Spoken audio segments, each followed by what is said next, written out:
अरे अहमद, तुम स्कूल क्यों नहीं आ रहे थे और ये तुम लनगुड़ा कर क्यों चल रहे हो? अब्दुल्लाह ने असेंबली के बाद अहमद से पूछा, जो 1 महीने बाद आज स्कूल आया था।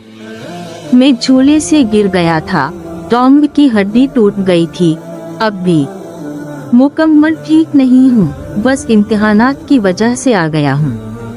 अहमद ने तफसील से बताया। और भाई लनगुड़े, कैसी तैयारी है पेपर की?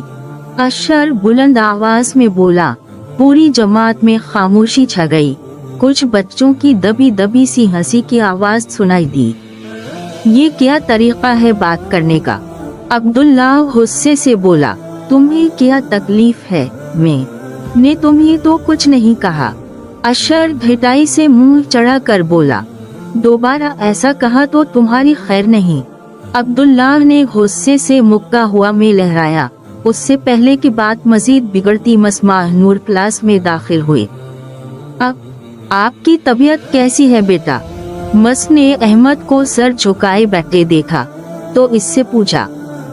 अहमद ने सर उठाया तो इसकी आंखों में आंसू थे।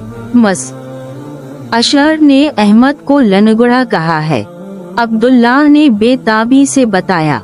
बुरी बात है अशर, किसी को बुरे नाम से नहीं पुकारते, ये बात आपने इस्लामियात की किताब में पढ़ी है ना? बीमारी और शिफा तो अल्लाह पाक की तरफ से होती है। अगर कोई इंसान तंदुरुस्त है तो उसमें इसका अपना कोई कमाल नहीं, और अगर कोई बीमार है तो उसमें इसका कोई कसूर नहीं। उम्मीद है आप आइंदा ऐसी कोई हरकत नहीं करेंगे। अशर का सर शर्म से झुका हुआ था। इस दिन लंच ब्रेक में पूरी क्लास ने देखा कि अब्दुल्लाह, अहमद और अशर एक साथ बैठे लंच कर रहे थे।